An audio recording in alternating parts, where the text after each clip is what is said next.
Good morning, all. Morning, all.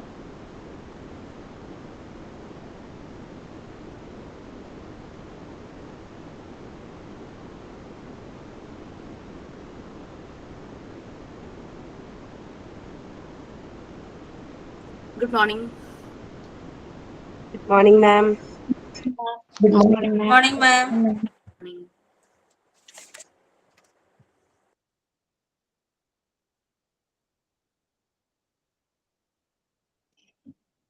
Okay, we can start. Who is ready for prayer?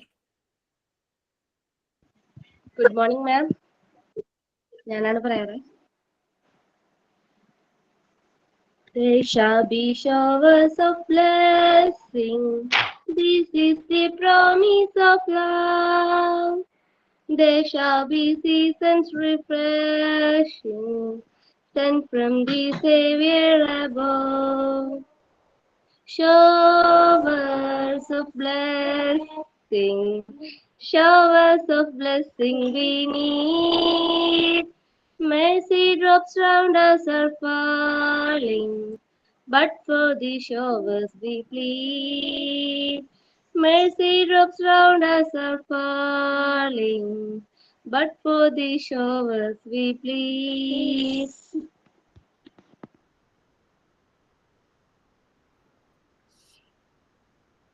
Okay, fine. Anything else?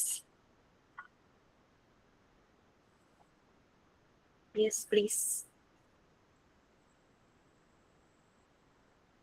ഇനിയുണ്ടോ? Prayer മാത്രമേ ഉള്ളൂ. Quote of the day പറയട്ടെ. Good morning, ma'am. Good morning, my dear friends. I am Geedu from Trivandrum. Quote of the day: knowledge will give you power, but character will give you respect. By Swami Vivekananda. Thank you, ma'am. Thank you all. Have a nice day.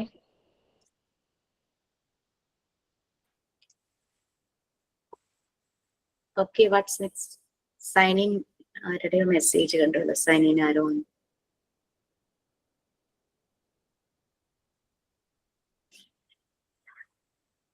Yes.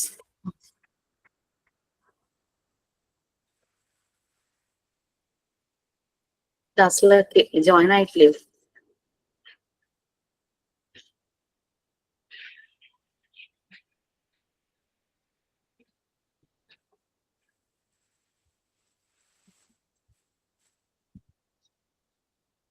Okay, start, please.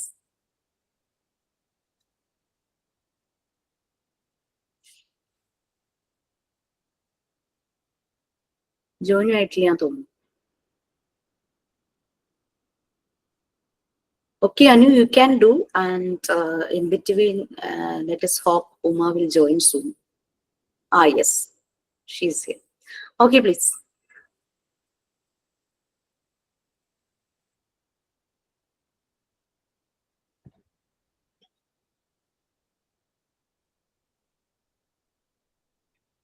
Yes.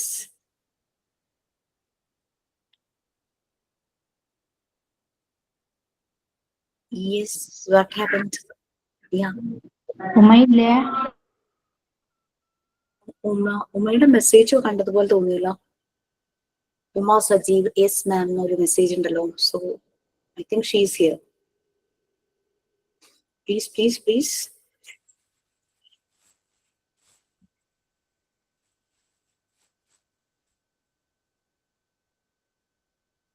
Yes, any problem? Any technical problem?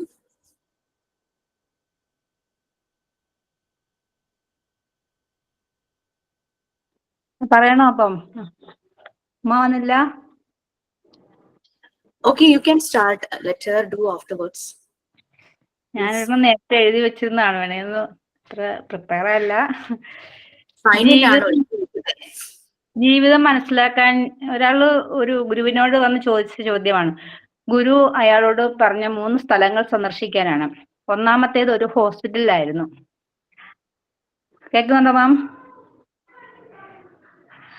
അങ്ങനെ അയാൾ ഹോസ്പിറ്റലിലേക്ക് പോയി. Hospital മുഴുവനായി ചുറ്റിക്കണ്ട് അവിടെയുള്ള എല്ലാ രോഗികളെയും കണ്ട് ഇറങ്ങുമ്പോൾ അയാൾക്ക് മനസ്സിലായി, nothing is more beautiful than health.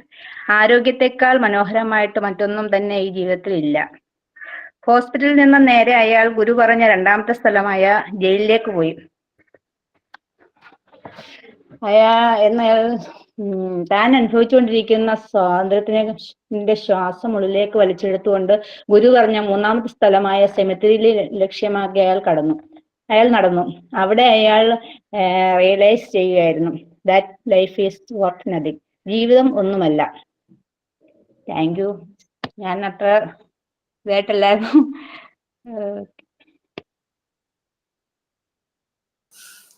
Okay, fine. Anyway, silence is not in words. Silence should be silence should be done in actions. I repeat, silence should be done in actions. Okay, Uma, technical issues okay ayo. Audio വരുന്നില്ലായിരുന്നു തോന്നുന്നു. Okay, no problem. You can do.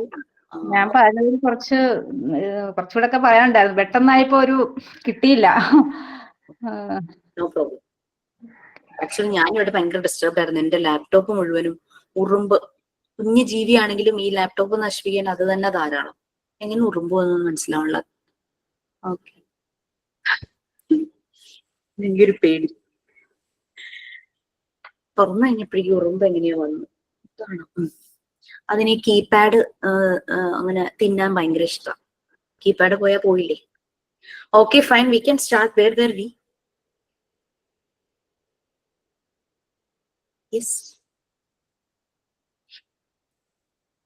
നമ്മൾ PFA എടുത്ത psychological first aid. PFA എടുത്തോ? കുറച്ചെടുത്ത്. ഞാൻ നിങ്ങൾക്ക് share ചെയ്തിട്ടില്ല അല്ലേ? Okay, I will do. Before that നിങ്ങൾക്ക് ചൈൽഡ് ഡെവലപ്മെന്റിന്റെ ഡിഫറെന്റ് സ്റ്റേജസ് കഴിഞ്ഞു. സ്റ്റേജസ് മീൻസ് ഓരോ ഏരിയയിലുമുള്ള ഡെവലപ്മെന്റ് ടീച്ചേഴ്സ് എടുത്തു കഴിഞ്ഞു. ഫിസിക്കൽ, ഇമോഷണൽ, കോഗ്നിറ്റീവ്, ലാംഗ്വേജ് എല്ലാം കഴിഞ്ഞു. ഓക്കെ, ഞാനൊരു നോട്ട്ബുക്ക് ഇതിന് ചൈൽഡ് ഡെവലപ്മെന്റിന് വേണ്ടിയിട്ട് ഒരു അസസ്മെന്റ് ടൂൾ പ്രിപ്പയർ ചെയ്യാൻ നിങ്ങളുടെ ക്ലാസ്സിൽ പറഞ്ഞിരുന്നോ? ഇല്ല. ഓക്കെ, സോ അത് പറയാം. അത് പറഞ്ഞിട്ട് നമുക്ക് PFAയുടെ ബാക്ക് പോർഷനിലേക്ക് പോവാം.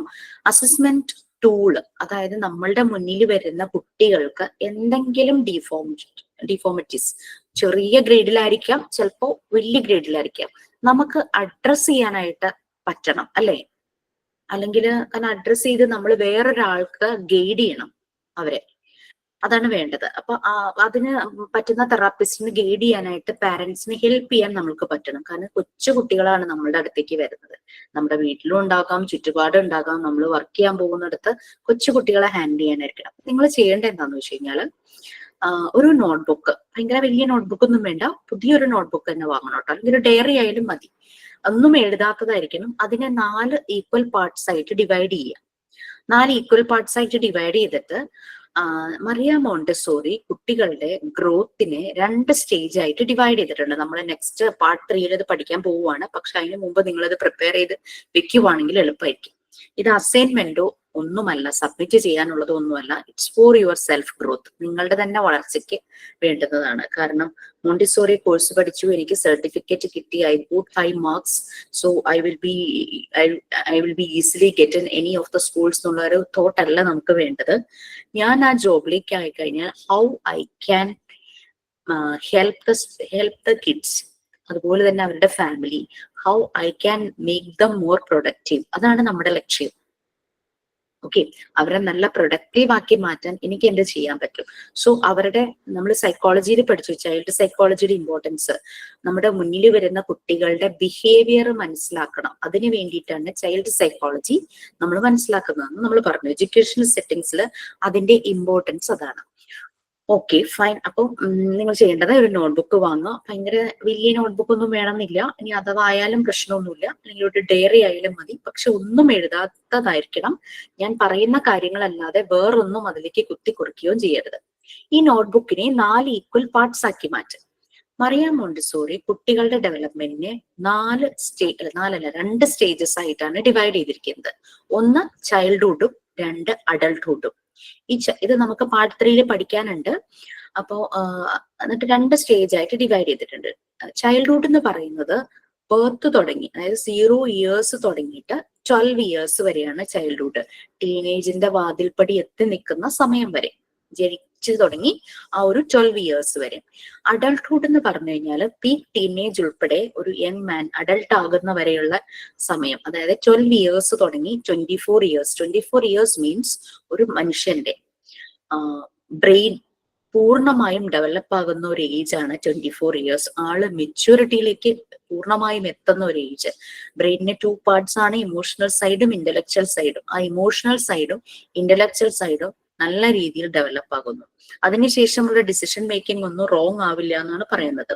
അപ്പൊ അതിനു മുമ്പ് ഇമോഷൻ കൺട്രോൾ ചെയ്യാനും ഒക്കെ ഭയങ്കര സ്ട്രഗിൾ ചെയ്യുന്ന ഒരു ഏജ് ആണെന്നാണ് പറയുക. ഒരു കൺഫ്യൂസ്ഡ് ആയിട്ടുള്ള ഏജ് ആണ്. നമുക്കറിയാം അഡോളസൻസ് ഗ്രൂപ്പ് ഭയങ്കരമായിട്ടും ഫേസ് ചെയ്യുന്നത് ഇമോഷണൽ കൺട്രോൾ ആണ്, അല്ലെ?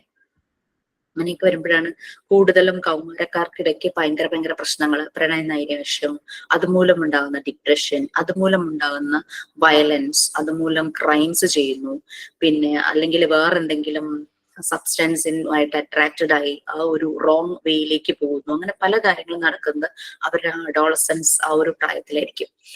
നമ്മൾ തന്നെ ചിന്തിച്ചാൽ തന്നെ നമ്മൾക്കൊരു ആഫ്റ്റർ ഒരു 30ക്ക് അടുത്തെത്തുമ്പോൾ 30+ ഒക്കെ ആകുമ്പോൾ നമുക്ക് ഡിസിഷൻ മേക്കിംഗ് വലിയ ബുദ്ധിമുട്ടില്ലാതെ വരും, അറ്റ്ലീസ്റ്റ് പല കാര്യങ്ങളിലെങ്കിലും. ഓക്കെ, അപ്പൊ ഇങ്ങനെ ഇത്രയും ഏജ് രണ്ട് സ്റ്റേജ് ആയിട്ട് ഡിവൈഡ് ചെയ്തിരിക്കുകയാണ്. പിന്നെ അവർ ആ ഓരോ സ്റ്റേജിനെയും 2 പീരീഡ് ആയിട്ട് ഡിവൈഡ് ചെയ്തു. ചൈൽഡ്ഹുഡില് എന്നുള്ള ആ 0 to 12 ഇയേഴ്സിനെ അവർ അഗെയിൻ വീണ്ടും 2 പീരീഡ് ആക്കി മാറ്റി. ഫസ്റ്റ് പീരീഡ് എന്ന് പറയുന്നത് 0 to 6 ഇയേഴ്സ്, സെക്കൻഡ് പീരീഡ് എന്ന് പറയുന്നത് 6 to 12 ഇയേഴ്സ് ആക്കി. അതുപോലെ തന്നെ അഡൾട്ട്ഹുഡ് എന്നുള്ള സ്റ്റേജിനെ again she divided in to 2 periods, that is 12 to 18 ഇയേഴ്സും 18 to 24 ഇയേഴ്സും. അങ്ങനെ 4 പീരീഡ് ചേർന്നതാണ് ഒരു കുട്ടിയുടെ ഡെവലപ്മെന്റ് സ്റ്റേജ് എന്നാണ് മറിയം മോണ്ടിസോറി ഡിവൈഡ് ചെയ്തത്. Even though she could contribute many things in 0 to 6 years, that is in the first period. Adolescence എന്നുള്ള ഏജില് കാര്യമായ കോൺട്രിബ്യൂഷൻസ് ചെയ്യാൻ മറിയം മോണ്ടിസോറി ഇൻകേപ്പബിൾ ആയിരുന്നു. വാട്ട് എവർ ഇറ്റ് ബി, ആ ഫൗണ്ടേഷൻ പീരീഡില്, ആ foundation സ്റ്റേജില് ഷീ കുഡ് ഡു മോർ, അല്ലെ? അവർക്ക് കൂടുതൽ ചെയ്യാൻ പറ്റി. അത് നമ്മൾ മനസ്സിലാക്കി നമ്മൾ ചെയ്യുന്നു. അതാണ് ചൊട്ടയിലെ ശീലം ചുടല വരെ എന്ന് പറയില്ല. അപ്പൊ ആ ഫൗണ്ടേഷനിൽ നമ്മൾ കുട്ടികൾക്ക് എന്താണോ പ്രൊവൈഡ് ചെയ്യുന്നത് അതിനനുസരിച്ചായിരിക്കും അവർ അഡൾട്ട് ആവുമ്പോൾ മാറുന്നത്. ഓക്കെ, അവരങ്ങനത്തെ ഒരു മെത്തേഡ് ഡിസൈൻ ചെയ്യാനുള്ള കാരണം എന്താന്ന് വെച്ച് കഴിഞ്ഞാൽ വേൾഡ് വാർ 2 കണ്ട് അവർ ഭയങ്കരമായിട്ട് അവർ വിഷമിച്ചു. കാരണം യൂത്ത് മുഴുവൻ നശിക്കുകയാണ്. യുദ്ധം എന്ന് പറഞ്ഞു കഴിഞ്ഞാൽ ചെറുപ്പക്കാരാണല്ലോ യുദ്ധത്തില് ഈ ചേരുന്നത്, ആ സൈന്യത്തിലൊക്കെ ചേരുന്നത്.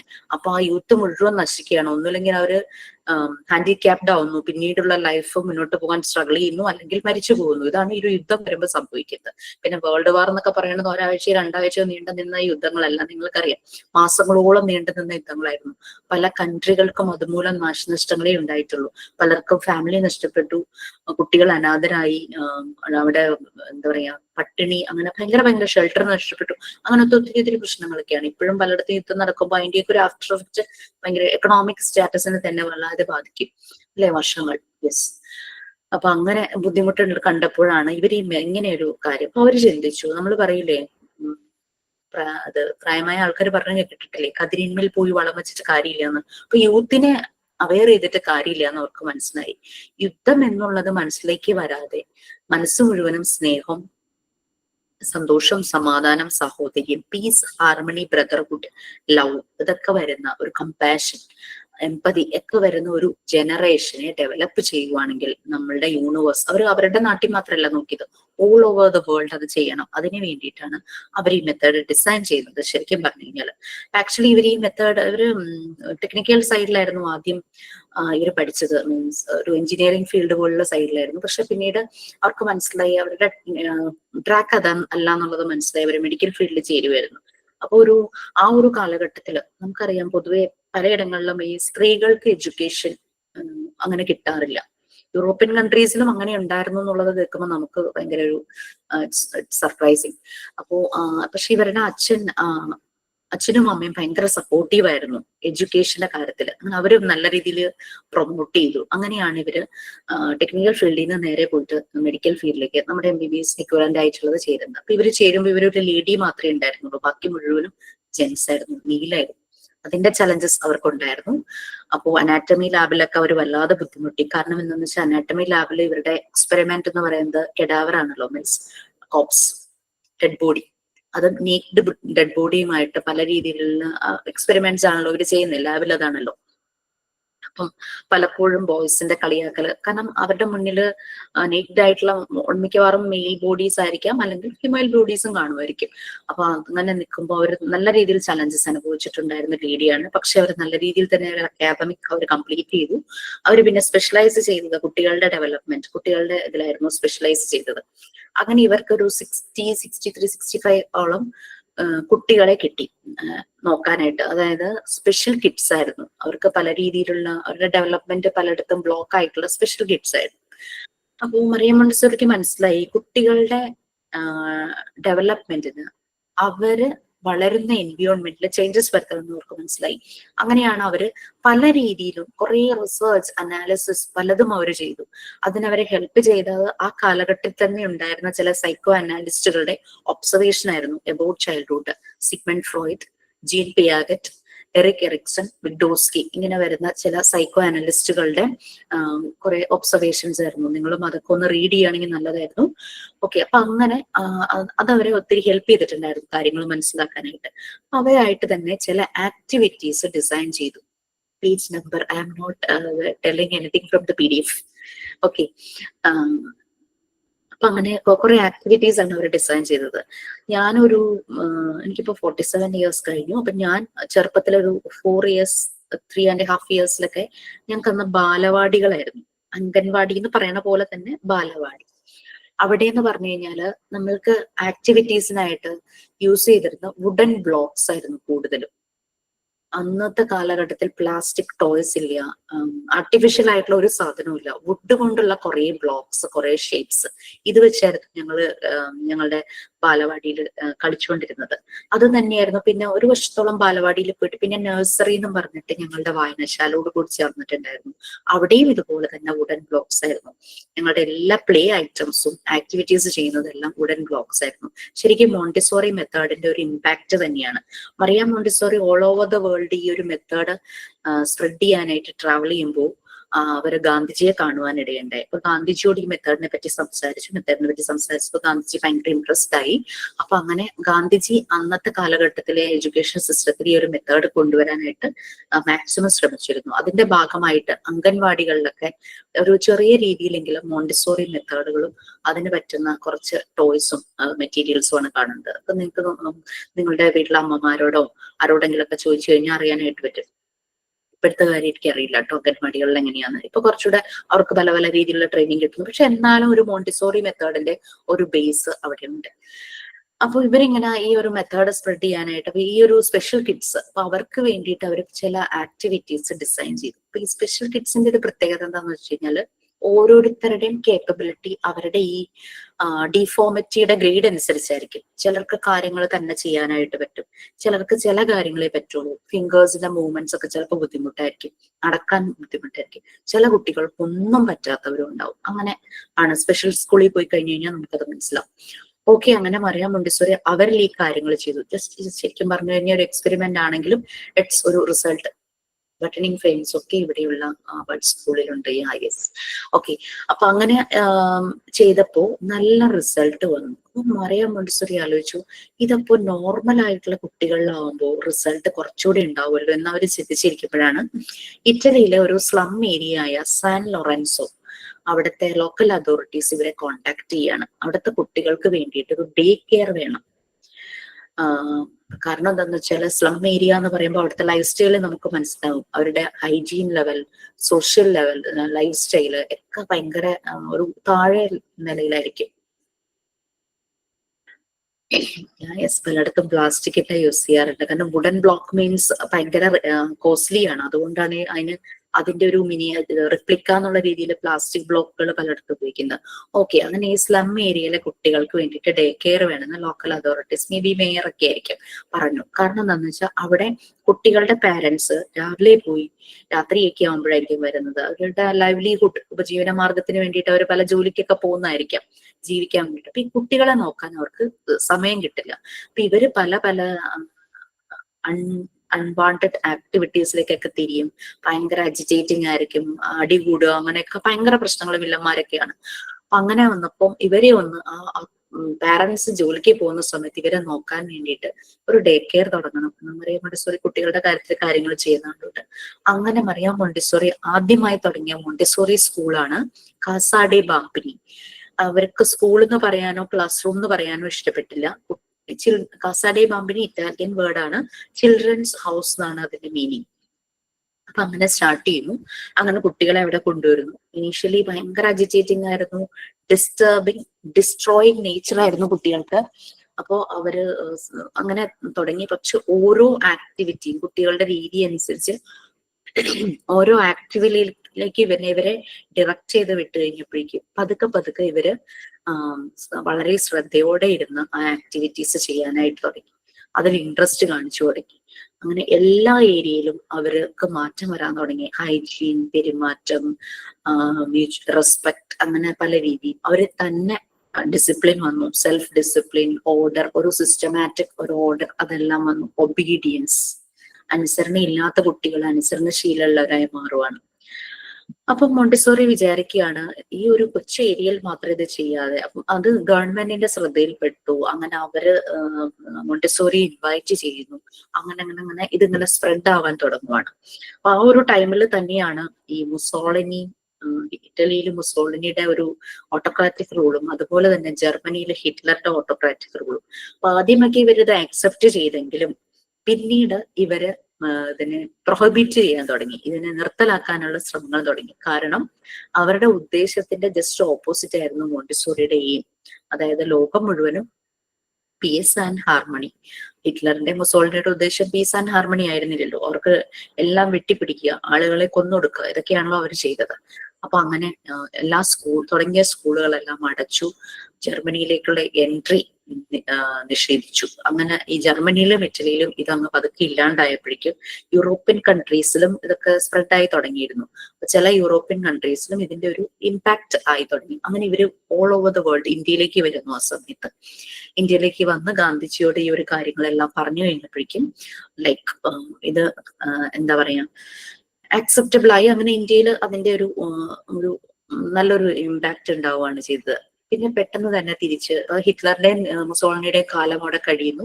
പെട്ടെന്ന് തന്നെ വീണ്ടും അവർക്ക് തിരിച്ച് കോള് വരുന്നു. വീണ്ടും അവിടെയെല്ലാം റീസ്റ്റാർട്ട് ചെയ്യാനായിട്ട് തുടങ്ങി. യൂറോപ്യൻ കൺട്രീസിലും ഒക്കെ റീസ്റ്റാർട്ട് ചെയ്യാനായിട്ട് തുടങ്ങി.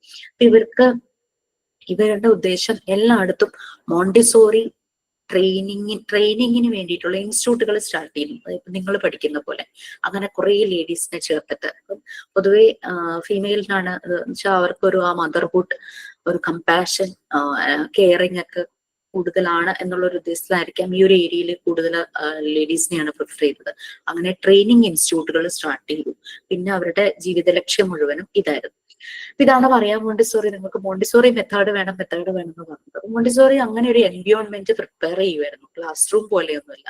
കുട്ടികൾക്ക് ആക്ടിവിറ്റീസ് ചെയ്ത് അവർക്ക് വേണ്ടുന്ന ഫ്രീഡം കൊടുത്ത് അവരിൽ ഡിസിപ്ലിൻ, റെസ്പെക്ട്, ലവ്, കോൺഫിഡൻസ് ആക്കി എടുക്കുകയാണ് മോണ്ടിസോറി ആ ഒരു മെത്തേഡിലൂടെ ചെയ്തത്.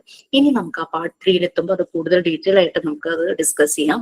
ഇപ്പോൾ നിങ്ങൾ ചെയ്യേണ്ടത് മോണ്ടിസോറി ഡിവൈഡ് ചെയ്ത 2 സ്റ്റേജസിനെ എഗെയിൻ ഓരോ സ്റ്റേജും 2 പീരീഡ് ആയിട്ട് ഡിവൈഡ് ചെയ്ത് 4 പീരീഡ് ആക്കിയിട്ടുണ്ട്. Age vice 0 to 6 years, 6 to 12 years, 12 to 18, 18 to 40.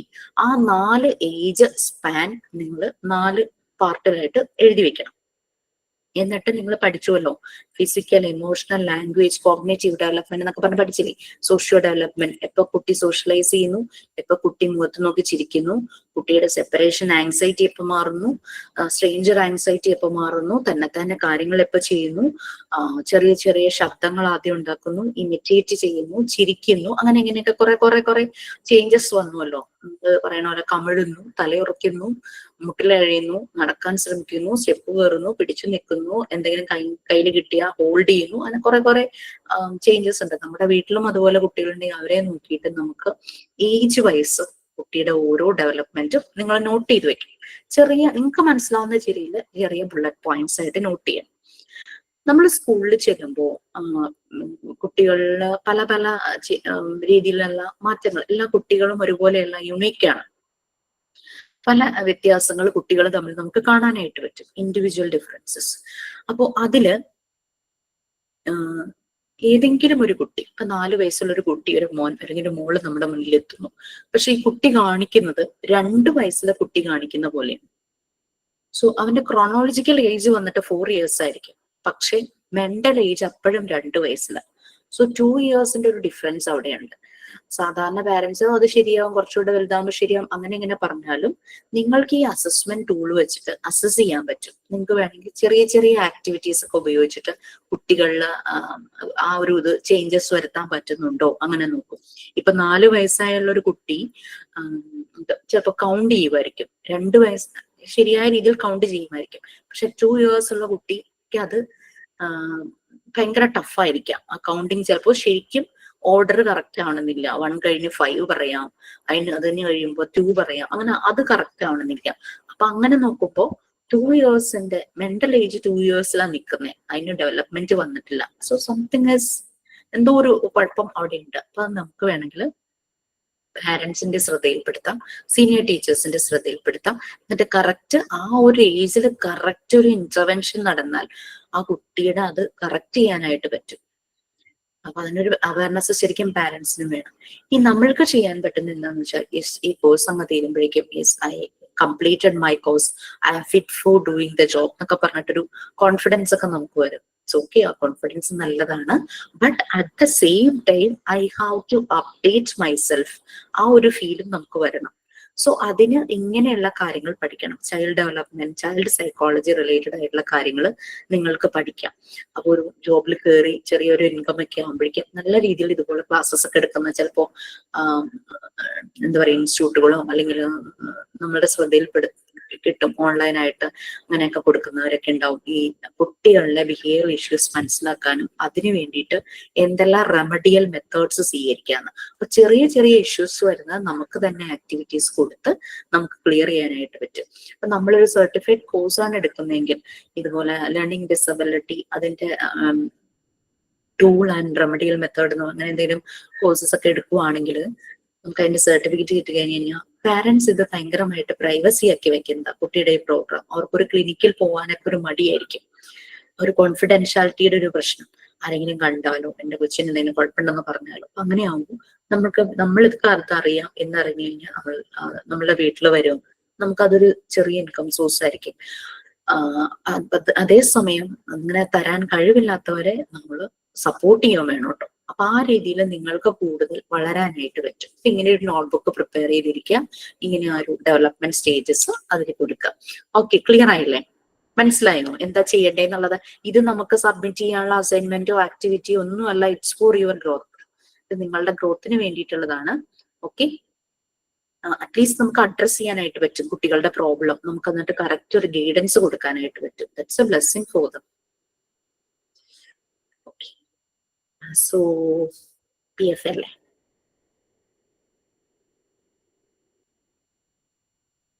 Adulthood 12 to 18 പിന്നെ 18 to മാം പറഞ്ഞത് 24. Okay, thank you. ഇത് ഇംഗ്ലീഷ് ആണോ എഴുതേണ്ടതെന്ന് അതായത് അപ് ടു യു. കാരണം എന്താണെന്ന് വെച്ചാൽ ഇത് ഞാൻ സബ്മിറ്റ് ചെയ്യാനോ എനിക്ക് കാണണമെന്നൊന്നും പറയില്ല. It's for U. നിങ്ങൾക്കൊരു ടൂളാണ്, ഒരു അസസ്മെന്റ് ടൂളാണ്. നമുക്ക് മനസ്സിലാകുന്ന രീതിയിൽ എഴുതി വെക്കുക എന്നുള്ളതാണ് അസസ്മെന്റ് ടൂള് മാത്രം. അത് മലയാളം മതി. ഓക്കെ, കാരണം ഈ കോഴ്സിന്റെ ചോദിച്ചത്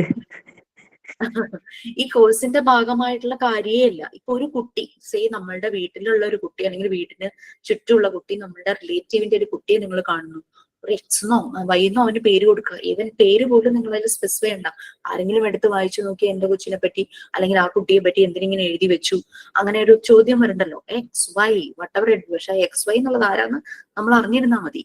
എന്നിട്ട് നിങ്ങൾ കണ്ട ഒബ്സർവേഷൻസ് എഴുതി വെക്കുക. അവന്റെ ഏജ് നോക്കുക, അവൻ ഏത് ഏജിന്റെ കാര്യങ്ങളാണ് അത്. It's for you, not for me, not for others, but it will be for others when you start doing invention. നിങ്ങളത് ചെയ്യാൻ തുടങ്ങുമ്പോൾ അപ്പം ഞാൻ പറയുകയാണ്, ഇപ്പൊ മോണ്ടിസോറി മെത്തേഡ് നിങ്ങൾ ഇങ്ങനെ പഠിച്ചു, yes I am good for it, I can do it എന്നുള്ള രീതി വരുമ്പോൾ തന്നെ അതിന്റെ ഒപ്പം ഐ ഹാവ് ടു അപ്ഡേറ്റ് എന്നുള്ളത് കൂടെ നമ്മുടെ മനസ്സിൽ വരണം. ഞാൻ വളരണം, ഇനിയും വളരണം എന്ന തോന്നൽ വരണം. ഞാൻ വളർന്നു എന്നല്ല നമ്മൾ തോന്നട്ടെ, ഞാൻ ഇനിയും വളരണം, എനിക്ക് ഇനിയും വളരണം, ആ ഒരു ഫീൽ വരാൻ വേണ്ടിയിട്ട് അതിന് വേണ്ടിയിട്ടുള്ള ഒരു ടൂളാണ് ഇത്. അപ്പൊ ഒന്ന് നോക്കൂ. ഇനി ഇത് നിങ്ങൾക്ക് ഹെൽപ്ഫുൾ അല്ല എന്ന് തോന്നുന്നുണ്ടോ? അങ്ങനെ തോന്നുന്നുണ്ടോ? വെറും സമയം കളയാനായിട്ട് മാം എന്തൊക്കെയൊക്കെയോ പറയുന്നു. അങ്ങനെയാണോ തോന്നുന്നത്? അല്ല മാം അല്ല. അല്ല മാം. ഈ സ്ത്രീക്ക് വേറെ പണിയൊന്നുമില്ലേ? വന്നു നിന്ന് ഓരോ ദിവസം ഓരോ പണി ഏൽപ്പിച്ചിട്ട് പോകും. അങ്ങനെ പറയണ്ടോ? അങ്ങനെ തോന്നുന്നുണ്ടോ? No ma'am. വെറുതെ ഇരിക്കാൻ സമ്മതിക്കില്ല എന്നൊക്കെ തോന്നുന്നുണ്ടോ? സിലബസിൽ ഇല്ല. ഇനി ഞങ്ങള് വെറുതെ എന്തിനാ ഇതൊക്കെ പഠിച്ചിട്ട്? വെറുതെ പറഞ്ഞാണേ. ഓക്കെ.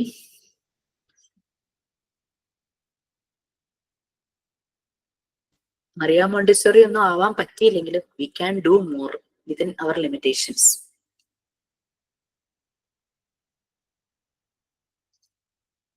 ഓക്കെ, നമ്മളിപ്പോ സൈക്കോളജിക്കൽ ഫസ്റ്റ് എയ്ഡ് പറഞ്ഞു. PFA. ഈ PFA ഇമ്പോർട്ടന്റ് ആണെന്ന് പറയാൻ കാരണം we are dealing with kids at the same time we are connected with their family അല്ലെ. പലപ്പോഴും ഫാമിലിയിൽ ഉണ്ടാകുന്ന ഇഷ്യൂസ് ആയിരിക്കാം കുട്ടികളിൽ കാണുന്ന റിഫ്ലക്ഷൻസ്.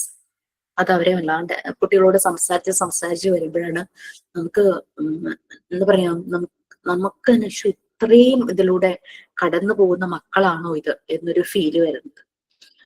ഓക്കെ, അഡോളസൻസ് എന്നുള്ള ഒരു സീരീസിനെ പറ്റി ഭയങ്കര ചർച്ച ഞാൻ കണ്ടില്ല. അപ്പൊ അതിലിങ്ങനെ പറയുന്നുണ്ടല്ലോ, അതിലിങ്ങനെ ഒരു സൈക്കോളജിസ്റ്റിന്റെ മുന്നിൽ എത്തുന്ന കുട്ടി, എന്താണ് നിങ്ങളുടെ ജോലി? ഓ, ആൾക്കാരെ കേട്ടിരിക്കലാണല്ലോ അല്ലെ, ഞാനും കേട്ടിരിക്കാം, എനിക്ക് പേ ചെയ്യൂ, അങ്ങനെയൊക്കെ ചോദിക്കുന്ന ഒരു ഇതുണ്ട്. ആ സൈക്കോളജിസ്റ്റ് ആ കുട്ടിയുടെ മുമ്പിൽ ഇരിക്കുന്ന കരയുന്ന സീനൊക്കെ ഉണ്ട് അതിനകത്ത്. എനിക്ക് കാണാൻ പറ്റിയില്ല, കാണണം, കാരണം കാണാന്ന് പറഞ്ഞാൽ നമ്മൾ ഇരുന്ന് കാണണ്ടേ, എനിക്ക് അങ്ങനെ ഇരുന്ന് കാണാൻ സമയമില്ലാത്തതുകൊണ്ടായിരുന്നു. പക്ഷെ അത് കാണണമെന്ന് വിചാരിക്കണം. അങ്ങനെ കുട്ടികൾക്ക് ചെറുപ്പത്തിൽ ഉണ്ടാകുന്ന പല ട്രോമയും അവർ വലുതാവുമ്പോൾ അവരെ വല്ലാതെ ബുദ്ധിമുട്ടിലേക്ക് ആക്കുന്നുണ്ട്. ഞാൻ കഴിഞ്ഞ ദിവസം വേറൊരു സീരീസ് കണ്ടു. അതിലൊരു ലേഡി, അവര് മാരേജ് ചെയ്ത് ചെല്ലുവാണ്. അപ്പൊ ആ ഒരു ഫസ്റ്റ് നൈറ്റിൽ തന്നെ ഹസ്ബൻഡ് ഭയങ്കരമായിട്ട് ഫോഴ്സ് ചെയ്യാണ് ഇവരെ. അപ്പൊ ഇവരെ സംബന്ധിച്ച് ഇവർക്ക് ചെറുപ്പത്തില് അബ്യൂസ് സംഭവിച്ചിട്ടുണ്ട്.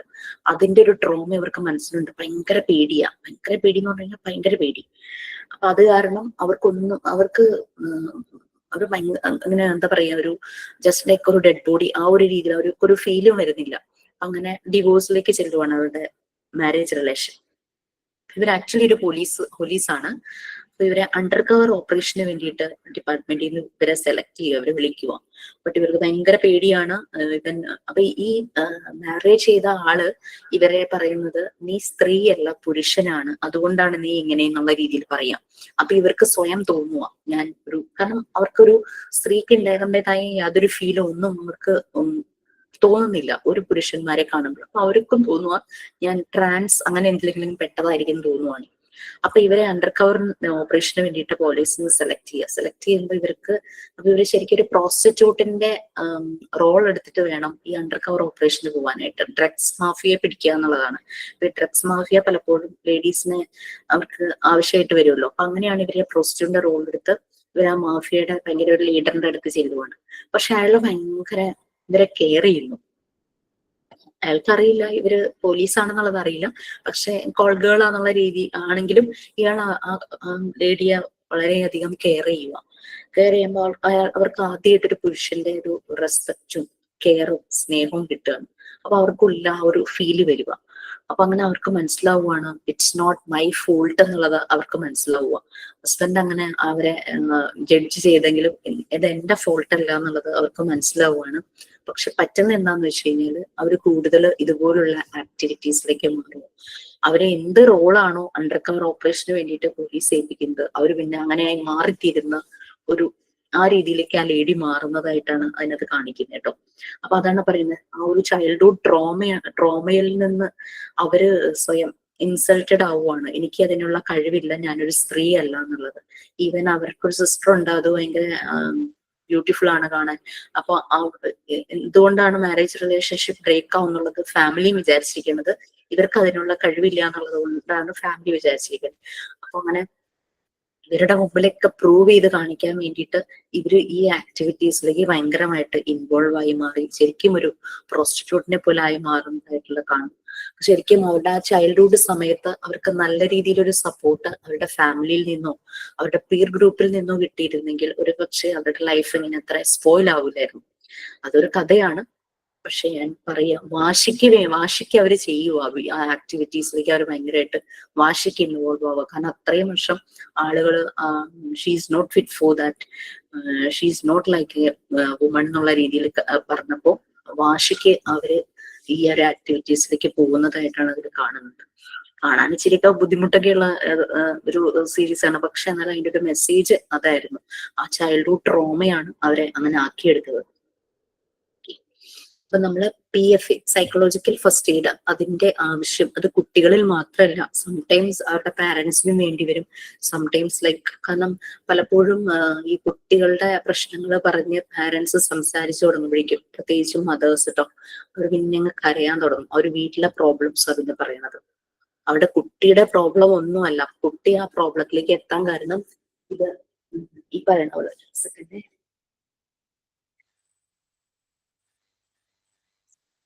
കുട്ടി ആ പ്രശ്നത്തിലേക്ക് എത്താനുള്ള കാരണം ആ വീട്ടിലെ ആ സിറ്റുവേഷൻ തന്നെയായിരുന്നു.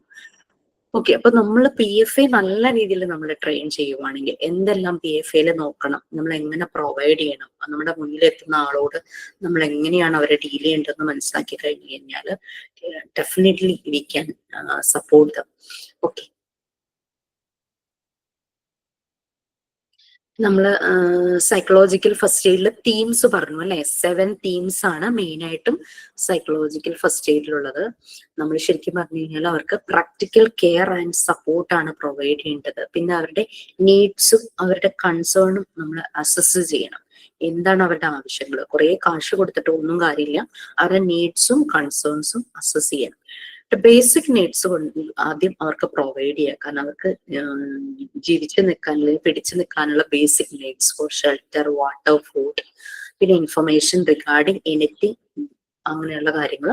പിന്നെ അവരെ കേൾക്കുക, അതാണ് ആക്റ്റീവ് ലിസൺ, ഹൃദയം കൊണ്ട് കേൾക്കുക. But don't pressure them to talk, സംസാരിക്കാൻ അവരെ പ്രഷറൈസ് ചെയ്യരുത്. പിന്നെ അവരെ, കാരണം അപ്പൊ അവരൊട്ടും കംഫർട്ട് ആവില്ല അങ്ങനെ പ്രഷറൈസ് ചെയ്യുവാണെങ്കിൽ. സമയം കൊടുക്കുക നമ്മൾ പറയാറില്ലേ, കംഫർട്ട് ദം, അവരെ കംഫർട്ട് ചെയ്യിക്കുക, എപ്പോഴും സെക്യൂർ ഫീലിംഗ്, കാം ഫീലിംഗ് ആക്കുക. പിന്നെ ഇൻഫർമേഷൻസും അവർക്ക് കിട്ടാനുള്ള സർവീസസ്, അങ്ങനെയുള്ള പല സോഷ്യൽ സപ്പോർട്ട്സുമായിട്ട് കണക്ട് ചെയ്യുക. കൂടുതൽ അവർ ഹാം ആയിട്ടുള്ള സിറ്റുവേഷനിലേക്ക് പോകുന്നതിൽ നിന്നും അവരെ പ്രൊട്ടക്ട് ചെയ്യുക. അവിടെയാണ് ഫോളോ അപ്പ് വരുന്നത്. ഓക്കെ, പിന്നെ നമ്മൾ ചെയ്യാൻ പാടില്ലാത്ത കാര്യങ്ങൾ, this is not page number. Aswathi തന്നെയാണോ? ഇത് ആക്ച്വലി ഞാൻ എക്സ്ട്രാ ഒരു ടോപ്പിക് നിങ്ങൾക്ക് തരുന്നതാ. I will share the PDF soon. Okay, പിന്നെ ശരിക്കും ഇവിടെ ചെയ്യാൻ പാടില്ലാത്ത കുറെ കാര്യങ്ങളുണ്ട്. അതായത് നമ്മൾ ഓൾറെഡി പറഞ്ഞു, അവരെ പ്രഷർ ചെയ്യരുത് ഒരു കാര്യത്തിലും, പിന്നെ അവരെ കൗൺസിൽ ചെയ്യരുത്. കൗൺസിലിംഗ് എന്നുള്ള ആ ഒരു കാര്യം അവിടെ വരരുത്. അവരെ അതുപോലെ ട്രീറ്റ്മെന്റും ചെയ്യരുത്. അതൊന്നും നമുക്ക് പറ്റില്ല. നമ്മൾ അതിനുള്ള പ്രൊഫഷണൽസിനെ എടുത്ത് ഡയറക്റ്റ് ചെയ്ത് കൊടുക്കുക, ഗൈഡൻസ് കൊടുക്കുക, അല്ലെങ്കിൽ അവരുടെ സപ്പോർട്ട്, അതായത് കണക്ട് വിത്ത് ഇൻഫർമേഷൻ, സർവീസസ്, അങ്ങനെയുള്ള കാര്യങ്ങൾ നമ്മൾ പറഞ്ഞില്ലേ. പിന്നെ അതുപോലെ തന്നെ അവരുടെ താല്പര്യമില്ലാതെ അവർ കടന്നുപോയി അവരനുഭവിച്ച ഭയങ്കര ട്രോമാറ്റിക് ആയിട്ടുള്ള എക്സ്പീരിയൻസും കാര്യങ്ങളൊക്കെ ഉണ്ടാവില്ലേ, അത് ചോദിച്ചറിയോ, നിർബന്ധപൂർവ്വം അവരെ കൊണ്ട് വീണ്ടും പറയിപ്പിക്കുക, ഓർമ്മപ്പെടുത്തുക എന്നുള്ള പറയുന്നത്. അവരായിട്ട് എന്തെങ്കിലും പറയുവാണെങ്കിൽ കേൾക്കുക എന്നല്ലാതെ നമ്മളായിട്ട് അന്ന് എന്താ സംഭവിച്ചത്, എന്തൊക്കെ നിങ്ങൾക്ക് നഷ്ടപ്പെട്ടു, അങ്ങനെയുള്ള ചോദ്യങ്ങൾ പാടില്ല. അതെല്ലാം പ്രൊഫഷണൽസ് ആണ് ചെയ്യേണ്ടത്. കൗൺസിലിംഗ്, ട്രീറ്റ്മെന്റ്, അതെല്ലാം അതിൻ്റെതായ പ്രൊഫഷണൽസ് ഉണ്ടല്ലോ, അവരാണ് ചെയ്യുന്നത്. പിന്നെ ഇതിന്റെ 3 ഹെൽപ്ഫുൾ ഫാക്ടേഴ്സ് ഉണ്ട് ലോങ് ടേം റിക്കവറിക്ക് വേണ്ടിയിട്ട്. കാരണം നമ്മൾ ഫോളോ അപ്പിന്റെ കാര്യം പറഞ്ഞു, നമ്മൾ ഇന്നൊരു ദിവസം കേട്ടു, അതോടുകൂടി അതവിടെ വിട്ടു എന്നല്ല. നെക്സ്റ്റ് നമ്മൾ അവരെ ഒന്ന് ഫോളോ അപ്പ് ചെയ്യാനായിട്ട് നമുക്ക് പറ്റണം. അല്ലെങ്കിൽ അവർക്ക് പ്രൊവൈഡ് ചെയ്തിട്ടുള്ള സപ്പോർട്ട്, സർവീസ്, അതെല്ലാം ശരിയായ രീതിയിൽ അവർക്ക് ലഭിക്കുന്നുണ്ടോ, അവർ ഓക്കെ ആണ്, എപ്പോഴും അവർ പതുക്കെ അവർ ലൈഫിലേക്ക് തിരിച്ചു വരുവാണോ എന്നുള്ളതൊക്കെ നമ്മൾ നോക്കേണ്ടത്. പിന്നെ അവരായിട്ട് ഇപ്പൊ നല്ലപോലെ കാര്യങ്ങൾ ചെയ്തുകൊണ്ടിരുന്ന ഒരു വ്യക്തിയായിരിക്കാം ഈ ഒരു ട്രോമാറ്റിക് എക്സ്പീരിയൻസ് അല്ലെങ്കിൽ ഈ ഒരു നഷ്ടം, ലോസ് വന്നപ്പോഴേക്കും അവര് ഒന്നും ചെയ്യാൻ പറ്റാതെ നിസ്സഹായ അവസ്ഥയിൽ ഇരിക്കുവാണെങ്കിൽ അവരെ ഒരു ബോധ്യപ്പെടുത്തണം. Yes, they can do their things, at least their things, അവരുടെ കാര്യങ്ങളെങ്കിലും ചെയ്യാനായിട്ട് ആ ഒരു രീതിയിൽ അവരെ ഹെൽപ്പ് ചെയ്യണം, സപ്പോർട്ട് പ്രൊവൈഡ് ചെയ്യുക, അങ്ങനെയുള്ള കാര്യങ്ങൾ. പിന്നെ ആർക്കാണ് PFA വേണ്ടത് പറഞ്ഞിരുന്നു എന്നാണ് തോന്നുന്നത്. നമുക്കറിയാം ലൈഫ് ത്രെട്ടനിങ് ഡിസീസസ്, അതായത് ചിലപ്പോ മരണം കാത്തിരിക്കുന്ന ആൾക്കാർക്ക് ഇതുപോലെ വേണ്ടി വരും. ഒരാൾ കേൾക്കാൻ പാലിയേറ്റീവ് കെയർ ഒക്കെ ചെയ്യുന്നതല്ലേ അവര്. ചിലപ്പോൾ പാലിയേറ്റീവ് കെയർ യൂണിറ്റ് ഉള്ളിടത്ത് ആളുകളെ എന്താ പറയാ അഡ്മിറ്റ് ചെയ്തിട്ടുണ്ടായിരിക്കും. അതല്ല വീട്ടിൽ ഇതുപോലെ ബെഡ്റിഡൻ ആയിട്ടുള്ള പേഷ്യൻസ്, ഡിമെൻഷ്യ പേഷ്യൻസ് ഒക്കെ ഉള്ളപ്പോൾ പാലിയേറ്റീവ് കെയർ യൂണിറ്റുകാർ അതല്ലേ ചെയ്യുന്നത്, അവർ ചെയ്ത PFA തന്നെയാണ്. അവർ മെഡിസിൻസ് പ്രൊവൈഡ് ചെയ്യെങ്കിലും അവർ കേൾക്കും, കുറേ സമയം അവരുമായിട്ടിരുന്ന് സംസാരിക്കും. അതേസമയം ഡിമെൻഷ്യ പേഷ്യൻസ് വീട്ടിൽ വന്നിരുന്നു. ഡിമെൻഷ്യ പേഷ്യൻസ് ഒക്കെ ആണെങ്കിൽ ഏറ്റവും സപ്പോർട്ട് കൊടുക്കേണ്ടത് കെയർ ഗീവേഴ്സിനായിരിക്കും. കാരണം ഡിമെൻഷ്യ പേഷ്യൻസിനൊന്നും ഓർമ്മയില്ലല്ലോ, അവരെയല്ല അവിടെ സപ്പോർട്ട് ചെയ്യുന്നത്, അവിടെ കെയർ ഗീവേഴ്സിനായിരിക്കും. അവർ അത്രയും ഭയങ്കരമായിട്ട് ഒരു ടഫ് ആയിട്ടുള്ളൊരു ലൈഫിലൂടെ പോയിക്കൊണ്ടിരിക്കുമായിരിക്കും. നല്ല അപ്സെറ്റ് ആയിട്ടുള്ള ആൾക്കാര്, അവർക്ക് അവരവരുടെ കാര്യങ്ങൾ തന്നെ ചെയ്യാൻ പറ്റാത്ത രീതിയിൽ, അതായത് പലപ്പോഴും സെക്ഷലി അബ്യൂസ്ഡ് ആയ പെൺകുട്ടികള് അവരൊക്കെ ഭയങ്കരമായിട്ട് ഒരു ട്രോമയിലായിരിക്കുമല്ലോ. പിന്നെ അതുപോലെ തന്നെ ആരെങ്കിലും പാരന്റ്സ് നഷ്ടപ്പെട്ടവര്, അല്ലെങ്കിൽ കുട്ടികൾ നഷ്ടപ്പെട്ട പാരന്റ്സ്, അല്ലെങ്കിൽ ലൈഫ് പാർട്ട്ണർ നഷ്ടപ്പെട്ടത്, വീട്ടിൽ ആരെങ്കിലും നഷ്ടപ്പെട്ടത്, അങ്ങനെയൊക്കെ വിഷമിച്ച് പിന്നെ ഒറ്റയ്ക്ക് ജീവിക്കുന്നവര്, അങ്ങനെയൊക്കെയുള്ളവര്. പിന്നെ ചില ആളുകള് മറ്റുള്ളവരെ ഉപദ്രവിക്കുന്നവരുണ്ടെങ്കിൽ അവർക്കും PFA വേണ്ടി വരും. അതുപോലെ തന്നെ അവനവനെ തന്നെ ഇല്ലാണ്ടാക്കാൻ നോക്കുന്നവര്, അങ്ങനെയുള്ളവരും അങ്ങനെ സൂയിസൈഡ് ടെൻഡൻസി അങ്ങനെയൊക്കെ ഉള്ളത്. കുട്ടികള്, അഡോളസൻസ്, കെയർ ഗീവേഴ്സിന്നോ പാരന്റ്സിന്നോ സെപ്പറേറ്റഡ് ആക്കപ്പെട്ട കുട്ടികള്, അവർക്കെല്ലാം പ്രൊട്ടക്ഷൻ വേണം. ചിലപ്പോൾ അബ്യൂസോ എക്സ്പ്ലോയിറ്റേഷനോ ഒക്കെ സംഭവിച്ചിട്ടുള്ളവര്, അങ്ങനെ ആ ഏരിയയിലുള്ളവർക്കെല്ലാം PFA. പിന്നെ ഹെൽത്ത് കണ്ടീഷൻ വളരെ മോശമായിട്ടുള്ള ആളുകൾ, മെന്റൽ ആണെങ്കിലും ഫിസിക്കലി ആണെങ്കിലും ഹെൽത്ത് കണ്ടീഷൻ മോശമായിട്ടുള്ളവരെ അവരൊരു സേഫ് പ്ലേസിലേക്ക് മാറ്റാം, അവരെ പ്രൊട്ടക്ട് ചെയ്യാം അബ്യൂസിൽ നിന്നും. പിന്നെ അതുപോലെ തന്നെ അവർക്ക് വേണ്ടുന്ന മെഡിക്കൽ കെയർ, നമ്മൾ സപ്പോർട്ട് അങ്ങനെ എല്ലാം കണക്ട് ചെയ്ത് കൊടുക്കുന്നു എന്ന് പറഞ്ഞില്ലേ, ഇൻഫർമേഷൻസ് റിഗാർഡിങ് എവറിത്തിങ്, അതെല്ലാം.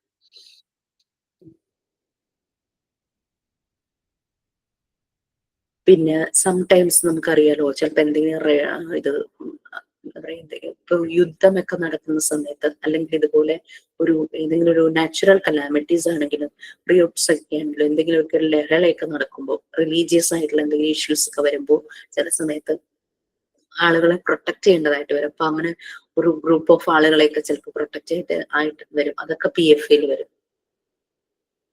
പിന്നെ ഇതുപോലെ ലോസ് സംഭവിക്കുന്നവർക്ക്, ഫാമിലി, വീട്, അത് നാച്ചുറൽ കലാമിറ്റീസ് ഒക്കെ വരുമ്പോൾ.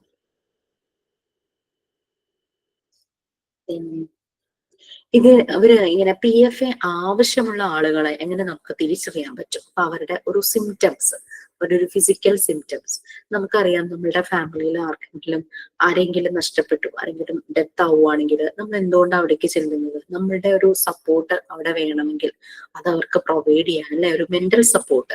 നമുക്കിപ്പോ ചില നഷ്ടങ്ങളൊന്നും നികത്താൻ പറ്റില്ല, പക്ഷെ വി ക്യാൻ ഡു ഒരു മെന്റൽ സപ്പോർട്ട്. ആളിന് ആള് തന്നെ വേണമല്ലോ പലപ്പോഴും. അവര് ചിലപ്പോൾ ഒറ്റയ്ക്ക് അവർക്കെല്ലാം മാനേജ് ചെയ്യാൻ പറ്റാതെ വരുവാണെങ്കിൽ നമ്മൾ അവിടെ എത്തുക എന്നുള്ളത്.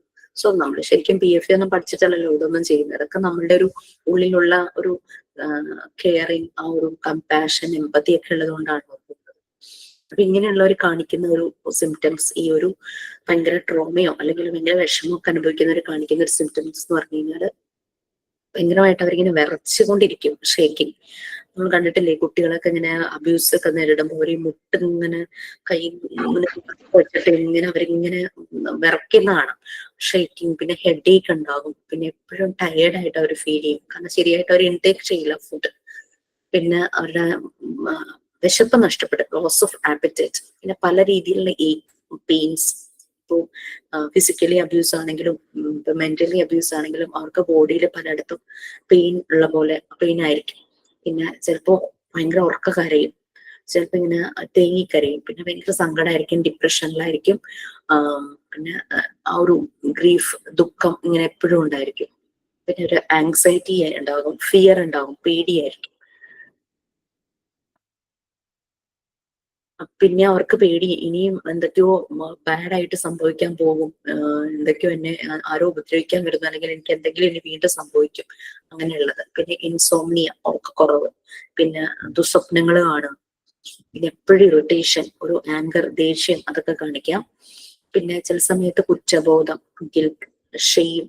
ചില കുട്ടികള് എന്തെങ്കിലുമൊക്കെ ഒരു ചെറിയ ക്രൈം ചെയ്യും, പക്ഷെ അത് ചിലപ്പോൾ വലിയ ക്രൈമായിട്ട് മാറിക്കഴിയുമ്പോഴും ചെയ്ത് കഴിയുമ്പോഴേക്കും ഒരു ഗിൽറ്റി ഫീലിംഗ്, ഷെയിം, ഒരു നാണക്കേട്, പിന്നെ കൺഫ്യൂഷൻ, പിന്നെ ഇമോഷണൽ കൺട്രോൾ ഒന്നും ഉണ്ടാവില്ല. അങ്ങനെ അത് ചിലപ്പോ ഒരുമാതിരി മന്ദത വന്നതുപോലെ. പിന്നെ എന്താന്ന് വെച്ച് കഴിഞ്ഞാൽ ഇങ്ങനെ ഒരു എന്താ പറയാ, ഒരുമാതിരിയൊക്കെ സ്റ്റെയർ ചെയ്യില്ലേ, ചുറ്റും നടക്കുന്നൊന്നും മനസ്സിലാകാതെ ഒരു ബോധമില്ലാത്ത പോലെ, അങ്ങനെയൊക്കെയുള്ള രീതിയിലൊക്കെ വരും. പിന്നെ എപ്പോഴും അനങ്ങാണ്ടിരിക്കുക, ഒരു വിഡ്രോവൽ സിംറ്റം കാണിക്കും. അവര് ഒന്നും ചെയ്യില്ല, ഇരിക്കുന്നിടത്ത് തന്നെ ചിലപ്പോൾ ദിവസങ്ങളോളം ഇരിക്കും. അങ്ങനത്തെ കിടക്കുന്നിടത്ത് തന്നെ അങ്ങനെ കിടക്കും, അങ്ങനെയൊക്കെയുള്ള രീതിയിൽ. പിന്നെ റെസ്പോണ്ട് ചെയ്യില്ല, വിളിച്ചു കഴിഞ്ഞാൽ റെസ്പോണ്ട് ചെയ്യില്ല, സംസാരിക്കില്ല, അങ്ങനെയുള്ളത്. ചില സമയത്ത് ഡിസോറിയന്റേഷൻ സംഭവിക്കും, സ്ഥലകാല ബോധം നഷ്ടപ്പെടുക എന്ന് പറയില്ലേ, പേര് മറന്നു പോവുക, പിന്നെ എന്താണ് സംഭവിച്ചത്, ഞാനിപ്പോ എവിടെയാ, അങ്ങനത്തെയൊക്കെ. നിങ്ങൾ ഫ്രണ്ടിന്റെ അമ്മ വന്ന് നിന്നാലോ അല്ലെങ്കിൽ ആരെങ്കിലും പരിചയമുള്ളവരെ വന്ന് നിന്നാലോ ആരാന്ന് ചോദിക്കുക, അങ്ങനെയൊക്കെയുള്ള രീതിയിൽ. അവരുടെ കാര്യങ്ങൾ തന്നെ നോക്കാനായിട്ട് പറ്റില്ല. പിന്നെ ഇപ്പം അമ്മമാരോ അല്ലെങ്കിൽ അങ്ങനെ പ്രായമായ ആൾക്കാരാണെങ്കിൽ അവരുടെ കുട്ടികളുടെ കാര്യം ശ്രദ്ധിക്കാതിരിക്കുക. അതായത് ഭക്ഷണം കഴിക്കുവോ അല്ലെങ്കിൽ വെള്ളം കുടിക്കുമോ, അങ്ങനെ ഒന്നും ചെയ്യില്ല. സിമ്പിൾ ഡിസിഷൻസ് പോലും എടുക്കാൻ കഴിയാതെ വരുന്ന ഒരു അവസ്ഥ. ചില കാര്യങ്ങളിൽ ആൾക്കാര് അത് റിക്കവർ ചെയ്യും ടൈമിനനുസരിച്ച്. അവർക്ക് ചില കാര്യങ്ങളിൽ മാത്രം അങ്ങനെ കുറെ കാര്യങ്ങൾ. പക്ഷെ ചില ഡിസ്ട്രസ് ഒക്കെ വന്നു കഴിഞ്ഞു കഴിഞ്ഞാൽ അവർക്ക് അതിൽ നിന്ന് റിക്കവർ ചെയ്യാനായിട്ട് ചിലപ്പോൾ ട്രീറ്റ്മെന്റിന്റെയും ചില ഇന്റർവെൻഷൻസും ചില തെറാപ്പിയുടെയൊക്കെ ആവശ്യമായിട്ട് വരും.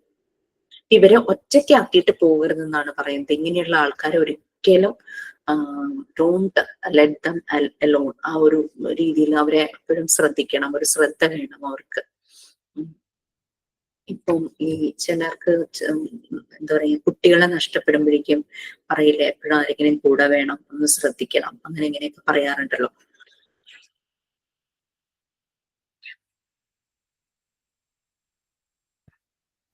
ഇതുപോലെയൊക്കെയാണ് അവർ കാണിക്കുന്ന ഒരു സിംറ്റംസ്. അപ്പൊ അതൊരു പ്രത്യേക ക്രൈസിസ് ഇവന്റ്. ഇപ്പം നമ്മൾ പറഞ്ഞ നാച്ചുറൽ കലാമിറ്റീസ് വരുമ്പോൾ ആളുകൾ പല ഡിസ്ട്രസ്സിലൂടെ കടന്നു പോകും, അപ്പൊ അവർക്ക് ഇതിന്റെ ആവശ്യം വരും. അങ്ങനെ പല ഏരിയയിലേക്കും പലപ്പോഴും PFA പ്രൊവൈഡ് ചെയ്യുന്നതായിട്ട് വരും. അപ്പൊ ശരിക്കും നമ്മൾ PFA പ്രൊവൈഡ് ചെയ്യുമ്പോൾ എങ്ങനെ നമ്മൾ പ്രൊവൈഡ് ചെയ്യണമെന്ന്, അവരുമായിട്ട് നല്ലൊരു കണക്ഷൻ ആദ്യം ഉണ്ടാക്കണം, ഒരു ഹ്യൂമൻ കണക്ഷൻ ഉണ്ടാക്കണം. പിന്നെ എപ്പോഴും ഒരു കമ്പാഷനേറ്റ്, ഭയങ്കര അവരെ കെയർ ചെയ്തുകൊണ്ട് അവരോട് നല്ല സ്നേഹം കാണിക്കില്ല, അങ്ങനെ തന്നെ നമ്മൾ പെരുമാറണം. അവർക്കൊരു ഫിസിക്കൽ ആൻഡ് ഇമോഷണൽ കംഫർട്ട് അവർക്ക് ഫീൽ ചെയ്യാൻ കൊടുക്കണം. നമ്മൾ പറഞ്ഞിരുന്നു നേരത്തെ, അവരെ കാമാക്കണം. അവർക്ക് അവര് എവിടെയാണോ ഇരിക്കുന്നത് അത് വളരെ സേഫ് ആയിട്ടുള്ള ഏരിയ എന്നുള്ളത് ഉറപ്പ് കൊടുക്കണം. അതിനുള്ള സെക്യൂർ ആണ് എന്നുള്ളത്.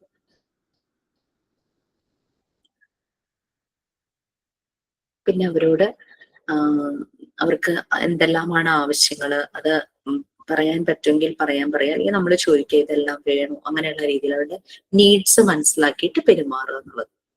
പിന്നെ നമ്മൾക്ക് പറ്റാത്ത ചില കാര്യങ്ങൾ ഉണ്ടാവും, അപ്പൊ അതിന് പ്രാക്ടിക്കൽ അസിസ്റ്റൻസ് എവിടെ നിന്നാണോ കിട്ടുന്നത് അത് ആയിട്ട് നമ്മൾ കണക്ട് ചെയ്യുക, അത് പ്രൊവൈഡ് ചെയ്ത് കൊടുക്കുക.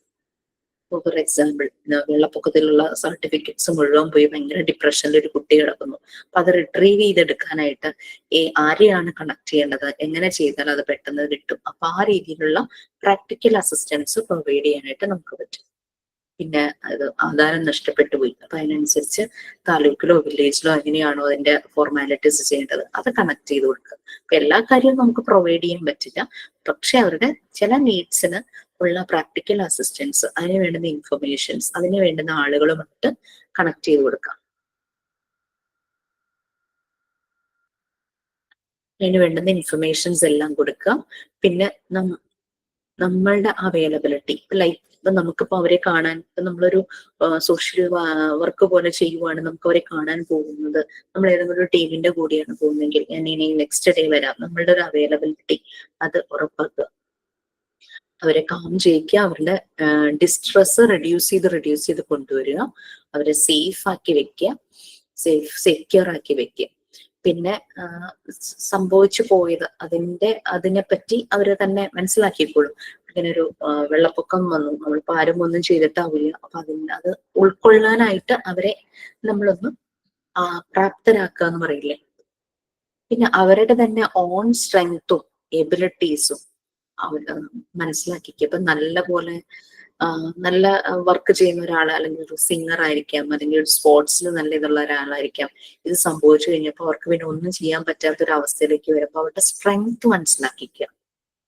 ആ ഒരു സ്ട്രെങ്ത്, എബിലിറ്റീസ് അതെല്ലാം മനസ്സിലാക്കുക. അവരിൽ തന്നെ ഒരു സെൽഫ് ബിലീഫ് ഉണ്ടാക്കി കൊടുക്കുക. ഇങ്ങനെ കുറെ കാര്യങ്ങൾ നമുക്ക് PFA ചെയ്യാനായിട്ട് പറ്റും. പിന്നെ ഈ വൺസ് ഒരു ലോസ് അല്ലെങ്കിൽ എന്തെങ്കിലും ഒരു അപകടം അല്ലെങ്കിൽ അവർക്ക് വിഷമകരമായ ഒരു അവസ്ഥ സംഭവിച്ചു, അപ്പൊ അതിനുശേഷം അതിങ്ങനെ ഹോണ്ട് ചെയ്തുകൊണ്ടിരിക്കൂലെ, നമ്മളെ വേട്ടയാടിക്കൊണ്ടിരിക്കുന്നു പറയണമല്ലേ. അപ്പൊ അത് റെഡ്യൂസ് ചെയ്യാനായിട്ട്, അങ്ങനെ ഉണ്ടാകാനുള്ള ചാൻസസ് റെഡ്യൂസ് ചെയ്യാൻ, പെട്ടെന്ന് നമുക്ക് നിർത്താനൊന്നും പറ്റില്ല, പക്ഷെ അത് റെഡ്യൂസ് ചെയ്യാൻ, ആ ചാൻസസ് റെഡ്യൂസ് ചെയ്യാനായിട്ട് ഹെൽപ്പ് ചെയ്യും.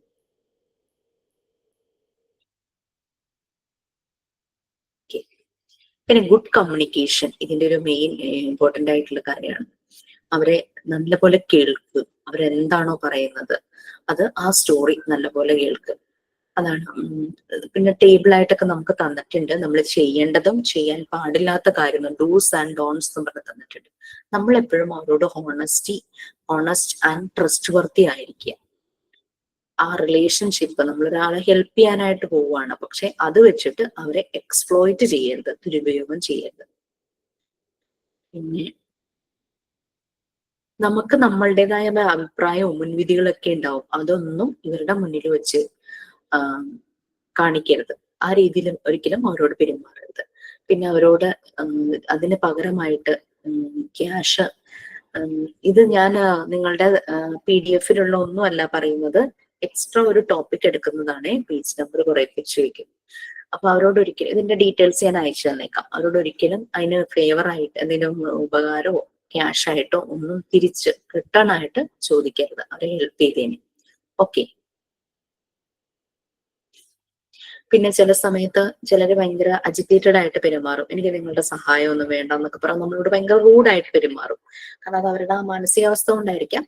നമ്മൾ അതിനെ ഒട്ടും എന്താ പറയാ, നമുക്കത് ഫീൽ ആക്കേണ്ട കാര്യമില്ല. അവരോട് പറയാം, എപ്പോഴെങ്കിലും ആവശ്യമുണ്ടെങ്കിൽ ഒന്ന് കോണ്ടാക്ട് ചെയ്യാൻ ഒരിക്കലും മടിക്കരുത്. ആരോടെങ്കിലും പറയാം, അല്ലെങ്കിൽ എന്നെ കോണ്ടാക്ട് ചെയ്യാവുന്ന രീതിയിൽ, ആ രീതിയിൽ നമ്മുടെ ഹെൽപ്പ് എപ്പോ വേണമെങ്കിലും അവൈലബിൾ ആണ് എന്നുള്ള രീതിയിൽ പറയാം. പിന്നെ അവരുടെ ഫോൾസ് പ്രോമിസസ് ഒന്നും കൊടുക്കരുത്, നടക്കാത്ത കാര്യങ്ങളൊന്നും, അങ്ങനെ ഒരു വാഗ്ദാനങ്ങളൊന്നും കൊടുക്കരുത്. ഫോൾസ് ഇൻഫർമേഷനും പ്രൊവൈഡ് ചെയ്യരുത്. പിന്നെ നിങ്ങൾ ഭയങ്കര കഴിവുള്ളവരാണ് എന്നുള്ള രീതിയിൽ, ഈ കാര്യത്തിൽ എനിക്ക് അറിവില്ല, ഞാനത് അറിയാവുന്നവരോട് ചോദിച്ചിട്ട് പറഞ്ഞു തരാം, അങ്ങനെ പറയുന്നതിൽ യാതൊരു തെറ്റുമില്ല. നമ്മൾക്ക് ഭയങ്കര കഴിവുണ്ടെന്നുള്ള രീതിയിൽ എക്സാജറേറ്റ് ചെയ്ത് കാണിക്കരുത്. പിന്നെ ആളുടെ കൾച്ചർ, ഏജ്, ജെൻഡർ അതിനനുസരിച്ച് വേണം നമ്മൾ പെരുമാറാനായിട്ട്. നമ്മുടെ മുന്നിൽ ഇരുന്ന ആള് ചിലപ്പോൾ ഡിഫറെന്റ് കൾച്ചറിലുള്ളതായിരിക്കാം, ഡിഫറെന്റ് റിലീജിയസ് ബിലീഫിലുള്ളതായിരിക്കാം, അതുപോലെ തന്നെ പല പ്രായത്തിലുള്ളതായിരിക്കാം, അതുപോലെ തന്നെ ജെൻഡർ ഡിഫറെന്റ് ആയിരിക്കാം, മെയിൽ ഫീമെയിൽ അല്ലെങ്കിൽ അതർ ജെൻഡർ ഏതെങ്കിലും ആയിരിക്കാം. അപ്പൊ അങ്ങനെ അതിനനുസരിച്ച് പ്രോപ്പറായിട്ട് തന്നെ നമ്മൾ ബിഹേവ് ചെയ്യണം. ഓക്കെ. നമ്മളുടെ മുന്നിൽ ഒരു മെയിലാണ് വരുന്നതെങ്കിൽ നമുക്കറിയാം, ഒരു ഡിസ്റ്റൻസ് എന്തായാലും കീപ്പ് ചെയ്ത് തന്നെ നമ്മൾ ഇരിക്കണം. അവരെ ടച്ച് ചെയ്യുന്നതൊക്കെ അതൊക്കെ അതിനനുസരിച്ച് പാടുള്ളൂ. ഒരു കുട്ടിയാണെങ്കിൽ വി ക്യാൻ ടച്ച്, അല്ലെ, നമുക്ക് ടച്ച് ചെയ്യാം, ഏത് ബോയ് ആയാലും ഗേൾ ആയാലും എന്തായാലും ടച്ച് ചെയ്യുന്നതിൽ കുഴപ്പമില്ല. പിന്നെ ഒരു ക്വയറ്റ് പ്ലേസ്, അവർക്ക് ഡിസ്റ്റർബൻസ് ഉണ്ടാകാത്ത രീതിയിൽ വളരെ ശാന്തമായ ഒരു സ്ഥലം, ഒരു പ്രൈവസി ഒക്കെ ഫീൽ ചെയ്യുന്ന രീതിയിലുള്ള ഔട്ട്സൈഡ് ഡിസ്ട്രാക്ഷൻസ് ഒന്നും നടക്കരുത്. ആ രീതിയിലുള്ള നല്ലൊരു പ്ലേസ് സെലക്ട് ചെയ്യാം. പിന്നെ അവരോട് അവരുടെ കാര്യങ്ങൾ മുഴുവൻ പറയാനായിട്ട് പ്രഷറൈസ് ചെയ്യരുത്. പിന്നെ അവർ തന്നെത്താനെ ഡിസിഷൻസ് എടുക്കുകയാണെങ്കിൽ അത് റെസ്പെക്ട് ചെയ്യാം. പിന്നെ അവരെന്തെങ്കിലും പറഞ്ഞുകൊണ്ടിരിക്കുന്നതിന്റെ സമയത്ത് അതിന് ഇടയ്ക്ക് കയറി പറയരുത്. അതായത് ഇപ്പം അറ്റ്ലീസ്റ്റ് നമ്മളുടെ വാച്ച് പോലും നോക്കരുതെന്നാ പറയുന്നത്. ഞാനൊക്കെ ആരെങ്കിലും വരുവാണെങ്കിൽ വാച്ച് ഊരി വെക്കും. ഈവൻ ക്ലോക്ക് പോലും ഇല്ലാത്ത റൂമാണെങ്കിൽ അത്രയും നല്ലത്. വാച്ചോ അതുപോലെ തന്നെ മൊബൈലോ ഒക്കെ മാറ്റി വെക്കുക. പിന്നെ ഭയങ്കര സ്പീഡിൽ സംസാരിച്ച് ക്ലോസ് ചെയ്യുക, ആ രീതിയിലുള്ളതൊന്നും ചെയ്യരുത്. പിന്നെ അവരുടെ പ്രൈവസിയെ റെസ്പെക്ട് ചെയ്യുക. പിന്നെ അവരുടെ കാര്യങ്ങൾ കോൺഫിഡൻഷ്യൽ ആയിട്ട് തന്നെ വെക്കുക. ആ ഒരു ഉറപ്പ് അവർക്ക് കൊടുക്കുകയും വേണം. ഓക്കെ. പിന്നെ ഡോണ്ട് ടച്ച് ദ പേഴ്സൺ. കാരണം അത് അപ്രോപ്രിയേറ്റ് അല്ല എന്ന് തോന്നിക്കഴിഞ്ഞു കഴിഞ്ഞാൽ ഒരിക്കലും ടച്ച് ചെയ്യരുത്. ശരിക്കും അവരുടെ അടുത്ത് തന്നെ ഉണ്ടാകണം. പക്ഷെ അവർ പറയുന്ന നമുക്ക് കേൾക്കുകയും വേണം. പക്ഷെ ഒരു ഡിസ്റ്റൻസ് കീപ്പ് ചെയ്യണം, അവരുടെ ഏജും ജെൻഡറും കൾച്ചറും അനുസരിച്ച്. അപ്പൊ അതൊക്കെ സംസാരിക്കുവാണെങ്കിൽ നമ്മൾക്ക് കേൾക്കാൻ പാകത്തിന് നമ്മളൊന്ന് ഇരിക്കുകയും ചെയ്യണം.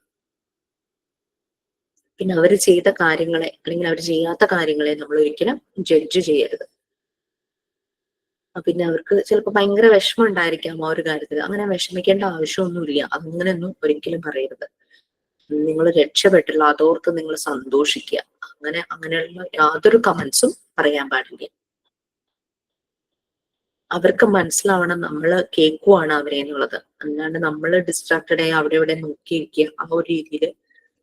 ഇപ്പൊ നമ്മൾ ഇടയ്ക്ക് കേൾക്കുക എന്നുള്ളതിന്റെ രീതിയിലുള്ള ഫേഷ്യൽ എക്സ്പ്രഷനും തല കുലുക്കുക, ഓക്കെ, അങ്ങനെയൊക്കെ നമുക്ക് പറയാം. കൂടുതലായിട്ട് നമ്മൾ സംസാരിക്കാതിരിക്കുക.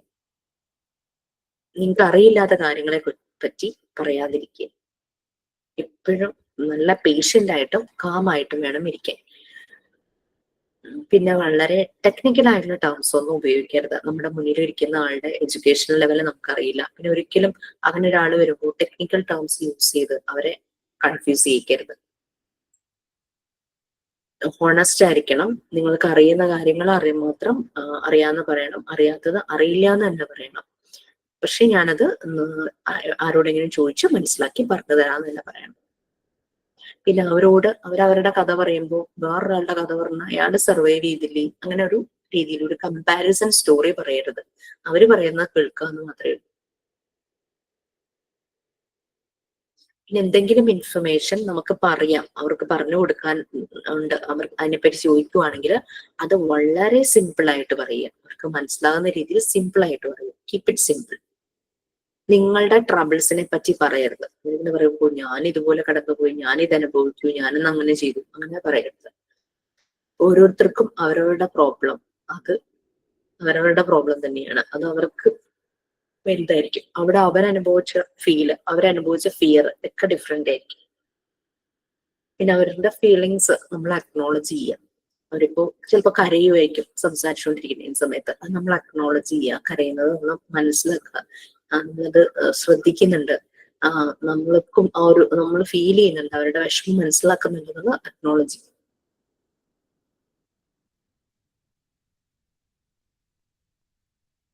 അപ്പോൾ ചിലപ്പോൾ അവരവരുടെ ആരെങ്കിലും അവർക്ക് നഷ്ടപ്പെട്ടത് ഡെത്തായതും ലൗഡ് വൺസും അങ്ങനെ നഷ്ടപ്പെട്ടതൊക്കെ പറയുക. ഇങ്ങനെ പറയുമ്പോൾ നമ്മൾ മിണ്ടാതിരുന്നു കഴിഞ്ഞാൽ അവർ ഓർക്കൂലേ, ഓ ഞാൻ എന്റെ ഇത്രയും വിഷമം പറഞ്ഞിട്ട് ഈ ഓപ്പോസിറ്റിൽ വെക്കുന്ന ആൾക്ക് ഒരു ഫീലും ഇല്ലല്ലോ എന്ന്. അങ്ങനെ ഈവൻ ദോ നമ്മൾക്കും ആ ഒരു ഫീൽ, നമ്മൾ അവരുടെ കൂടെ കരയാന്നുള്ളതല്ല. I am so sorry, I can imagine this is very sad for you. എനിക്ക് മനസ്സിലാകുന്നുണ്ട് നിങ്ങളുടെ വിഷമം, ഞാൻ അതിൽ വിഷമിക്കുന്നു, ആ ഒരു രീതിയിൽ നമുക്ക് പറയാം. പിന്നെ ആ വരുന്ന ആളുടെ പ്രോബ്ലംസ് മുഴുവനും സോൾവ് ചെയ്യാൻ പറ്റുന്ന ഒരാളാണ് ഞാൻ എന്നുള്ള അത് നമുക്കൊട്ടും പറയാൻ പറ്റില്ല. നമുക്ക് അവരുടെ എല്ലാ പ്രോബ്ലംസും സോൾവ് ചെയ്യാൻ പറ്റിയെന്ന് വരില്ല. അങ്ങനെ രീതിയിൽ നമ്മൾ ആക്ട് ചെയ്യുകയും ചെയ്യരുത്. അവരുടെ സ്ട്രെങ്ത് അക്നോളജ് ചെയ്യുക. അതുപോലെ തന്നെ അവർക്ക് നിങ്ങളുടെ സ്ട്രെങ്ത് അതെന്താണെന്ന് അവരെ മനസ്സിലാക്കിക്കുക. അതുപോലെ തന്നെ അവർക്ക് മറ്റുള്ളവരെ എങ്ങനെ ഹെൽപ്പ് ചെയ്യാൻ പറ്റും, അവരുടെ കാര്യങ്ങൾ എങ്ങനെ ഹെൽപ്പ് ചെയ്യാം, ആ ഒരു അവെയർ ആക്കുക അവരെ. പിന്നെ സൈലൻസ്, കുറെ നേരം മിണ്ടാതിരിക്കുവാണെങ്കിൽ ലെറ്റ് ദം, അങ്ങനെ ഇരിക്കട്ടെ, അലോ ഫോർ സൈലൻസ്. പിന്നെ ആളുകളെ പറ്റി നെഗറ്റീവായി സംസാരിക്കാതിരിക്കുക. അത് ചിലപ്പോ you are crazy, you are mad എന്നോ ആ രീതിയിൽ നെഗറ്റീവ് ആയിട്ടുള്ള ടേംസ് ഉപയോഗിക്കാതിരിക്കുക. ഇങ്ങനെ കുറെ കാര്യങ്ങളാണ്, കുറെ ഉണ്ട് കേട്ടോ, കുറെ വായിക്കാനുണ്ട്. പിന്നെ നമ്മുടെ ഡ്രസ്സിങ് മോഡ്, അങ്ങനെ ഒരാളെ കാണാൻ പോകുമ്പോൾ കല്യാണത്തിന് പോകുന്ന പോലെ നമ്മൾ എന്തായാലും പോകില്ല. അപ്പൊ ആ രീതിയിൽ നമ്മൾ യൂസ് ചെയ്യുന്ന ലാംഗ്വേജ് എങ്ങനെയായിരിക്കണം. പിന്നെ വളരെ സിമ്പിൾ ആയിട്ട് തന്നെ അവരോട് സംസാരിക്കണം. അതുപോലെ ലാംഗ്വേജ് അങ്ങനെ ആയിരിക്കണം. പിന്നെ പല ബിലീഫ് ഉള്ളവരായിരിക്കണം, ആ രീതിയിൽ റെസ്പെക്ട് ചെയ്തുകൊണ്ട് വേണം പറയാൻ. ഞാൻ ഒരു കുറെ നാളുകൾക്ക് മുമ്പ് ഒരു പ്രോബ്ലം പറയാനായിട്ട് ഭയങ്കര എക്സ്പേർട്ട് ആയിട്ടുള്ള ഒരു ക്ലിനിക്കൽ സൈക്കോളജിസ്റ്റ് ആ സാറിന്റെ അടുത്തൊരു പ്രശ്നം ഇതെങ്ങനെയായിരിക്കണം നമ്മൾ ഫേസ് ചെയ്യാൻ പറ്റുക ചോദിച്ചപ്പോഴേ പുള്ളി എന്നോട് പറയും. അപ്പൊ ഞാൻ പറഞ്ഞു ഞാനും ഭയങ്കര ഡിസ്ട്രസ്ഡ് ആണ്, എനിക്കിത് ഒട്ടും മാനേജ് ചെയ്യാൻ പറ്റുന്നില്ല. അങ്ങനെ so how we can help them and how I can help me എന്നുള്ള രീതിയിൽ ചോദിച്ചു. സാറ് പറയുവാണേ, സാറ് നല്ലൊരു ഇതാണ്, നല്ലപോലെ നമ്മളെ കേട്ടിരിക്കും, ഭയങ്കര സൊല്യൂഷൻസ് ഒക്കെ നല്ലത് തന്നെയാണ്. സാർ എന്നോട് സാർ ഒരു ക്രിസ്ത്യനാണ്. സാർ എന്നോട് പറയുകയാണ് കൃപാസനത്തിൽ ധ്യാനത്തിന് പോവാൻ. എന്നോട് സാറ് പറയും, മീൻസ് സാറിന് പേഴ്സണലി എന്നെ അറിയാം, ഞാൻ അവിടെ പോകുന്ന ഒരാളാണെന്നും അറിയാമെങ്കിൽ ഹി ക്യാൻ സജസ്റ്റ് അല്ലേ. പക്ഷെ സാറിന് പേഴ്സണലി എന്നെ അറിയില്ല, ഞാൻ എന്നെ ഫസ്റ്റ് ടൈമോ സെക്കൻഡ് ടൈമോ കാണുവാണ്, ഫോണിലോട്ടുള്ള കണക്ഷൻ മാത്രമേ ഉള്ളൂ.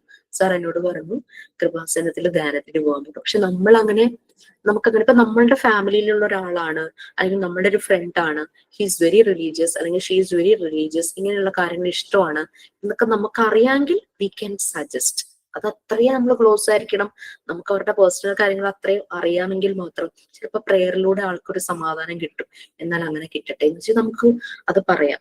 ഇത് അതിനെ പറ്റി ഒന്നും അറിയില്ലാതെ സാർ പെട്ടെന്ന് അങ്ങനെ ഒരു സാറ് മേ ബി സാറിന്റെ ചില ക്ലയൻസിനോട് പറയുന്ന കാര്യമായിരിക്കാം കേട്ടോ, അതുപോലെയുള്ള ആക്ടിവിറ്റീസ് സമാധാനം കണ്ടെത്തുന്നവരോട് പറയുന്ന ആളായിരിക്കും. അങ്ങനെ പറഞ്ഞപ്പോ ഞാനിങ്ങനെ ഇരുന്ന് ആലോചിക്കുകയായിരുന്നു, സാറിനകത്ത് പെട്ടെന്ന് എന്തോ വന്നു പോയതായിരിക്കാം എന്ന് ഞാനങ്ങ് വിശ്വസിച്ചു. അപ്പൊ അതുകൊണ്ട് നമ്മളും അതുപോലെ ശ്രദ്ധിക്കണം. ഈ റിലീജിയൻ ബിലീഫ് അതെന്താണോ അതിന്റെ ഒരു ഏരിയയിലേക്ക് നമ്മൾ കടക്കാതിരിക്കുന്ന തന്നെയായിരിക്കും നല്ലത്. ചിലപ്പോ അവരിങ്ങനെ കുറെ പറയും, ഇങ്ങനെ നമുക്ക് വേണമെങ്കിൽ ജനറലി പറയാം, ഓക്കെ അത് നിങ്ങൾക്ക് സമാധാനം തരുന്നുണ്ടെങ്കിൽ യു ക്യാൻ. അവരിങ്ങോട്ട് പറയുവാണ് എനിക്കത് ഭയങ്കര സമാധാനം തരും എന്ന് അവര് പറയുവാണെങ്കിൽ നമുക്ക് പറയാവുന്നത് നിങ്ങൾ അങ്ങനെ കുറച്ച് സമയം അതിനു വേണ്ടി, അല്ലെങ്കിൽ നിങ്ങൾക്ക് താല്പര്യപ്പെടുന്ന അത്രയും ടൈം അതിനു വേണ്ടി സമയം കണ്ടെത്തൂ, സ്പെൻഡ് ചെയ്യൂ.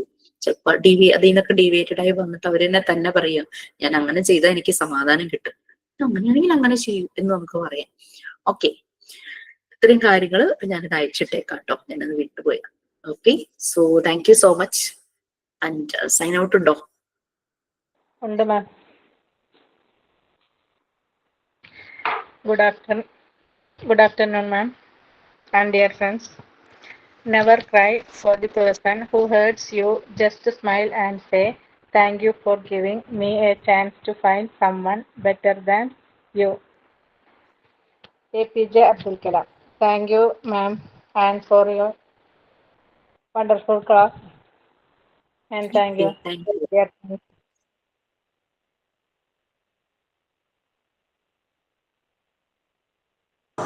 Thank you, ma'am. Thank you, ma'am. Thank you, ma'am. Thank you, ma'am. Thank you, ma'am. Thank you, ma'am. Thank you, ma'am. Bye.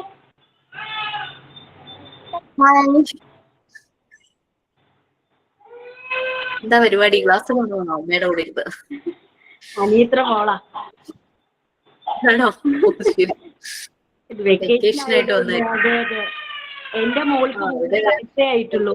ഇവൾക്ക് വന്നിട്ട് UKG പഠിക്കണോ. അവള് വന്ന് ഇവളെ തല്ലുക. അവളാണ് ഇവിടുത്തെ ചെറിയ ആള്. ഇവള് പോടി രക്ഷപ്പെട്ട് ക്ലാസ്സിൽ കയറിയതാണ്. മോളെ ശരി, വേറൊരു വാവയും കൂടെ കണ്ടിരുന്നു. വാവകളുടെ ബഹളം കേൾക്കാലോ.